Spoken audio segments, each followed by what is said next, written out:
For over 36 years, Jews, Muslims, Christians, people of all faiths and none have been marching for Palestine. This is what hurts them, when Palestinians and Jewish people stand together, kiss each other and hold each other together, because we are brothers.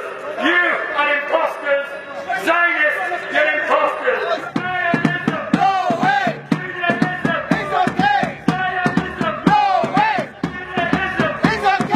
The annual London Quds Day rally is, and always has been, a peaceful, family-friendly, pro-Palestinian campaign organised by groups including the IHRC. For the last 10 years, however, as anti-Muslim sentiment in Britain has increased, there has been a small group of fiercely pro-Israel counter-demonstrators that have turned up to the Quds Day rally. They include far-right agitators such as the EDL, who have been trying to create a toxic and threatening environment. We have always continued to march peacefully in full coordination with the police and local authorities. This year though, this collective joined forces with media outlets and controversial commentators and launched an unprecedented, libelous and hate-filled campaign against Quds Day and the IHRC.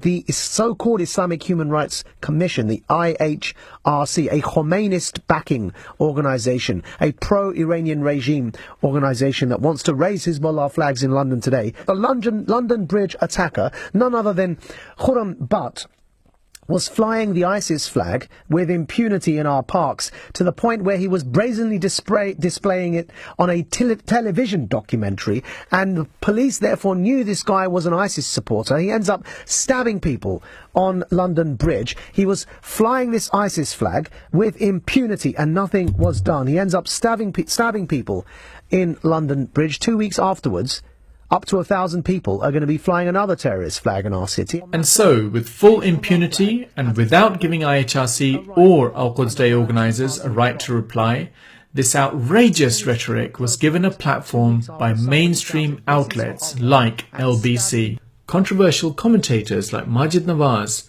repeated the kind of scaremongering that Muslims have become all too familiar with, using outdated and mischievous foreign policy stereotypes to facilitate a politics of fear.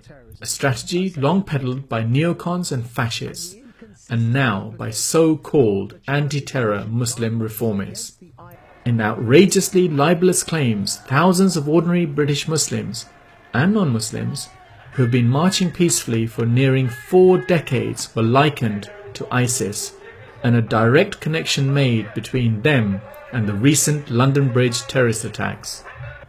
Ordinary, peaceable, law-abiding citizens were repeatedly called terrorist sympathisers. The same narrative was repeated by niche media outlets calling for protest and reiterated by figures like Tommy Robinson.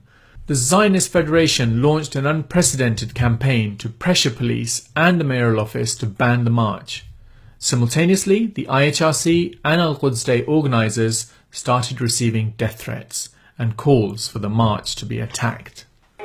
On Sunday 18th June, the Quds Day rally took place in the same spirit of togetherness as it always has. We will now start a minute of silence. We held a 1-minute silence for the victims of the Grenfell fire as counter-protesters booed us. Their keynote speaker was British-Israeli Kay Wilson. She tweeted this photo from the day, proudly posing with Neil Masterson, who was jailed for 16 months for attacking then MP George Galloway whilst wearing an IDF t-shirt. Here is Kay Wilson with Tommy Robinson. Several hours after the demonstration, a man drove his van into a crowd of mosque-goers in Finsbury Park.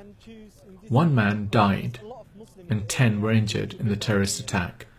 Eyewitnesses reported that the night before, the man was at a pub in the suburbs of Cardiff railing against Muslims and the Quds Day march, shouting that they were taking over and he was going to stop it all. National media reported that the Finsbury Park terror suspect planned to attack Quds Day but made it to London too late for the event. Police are now investigating these claims. Darren Osborne has been arrested and charged with terrorism-related murder. He appeared at a brief bail hearing on Tuesday, 27th June, where he spoke only to confirm his name and did not apply for bail. He will next appear at the Old Bailey on 20th July. The Islamic Human Rights Commission have been monitoring and analysing anti-Muslim hatred for 2 decades. We are experts in our field. Our academic research and surveys of British Muslims have found a worrying trend of Islamophobia in our society that has created an environment of hate. We have long been talking about the consequences of this environment and the increase in Islamophobic attacks in videos like this one. IHRC believes these attacks don't happen in a vacuum. No one is born a racist. The environment they grow up in affects their beliefs and can provoke some people to commit acts of hatred. What do we mean by environment? We mean the language that politicians and the media use.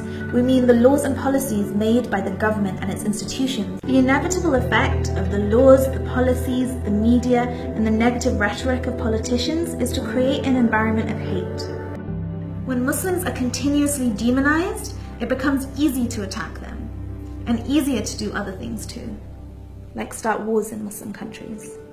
The IHRC condemns the campaign against us and Al-Quds Day that fits into this environment of hate. We reject the allegations made against us. We are part of the solution. We believe it is those accusing us who are part of the problem.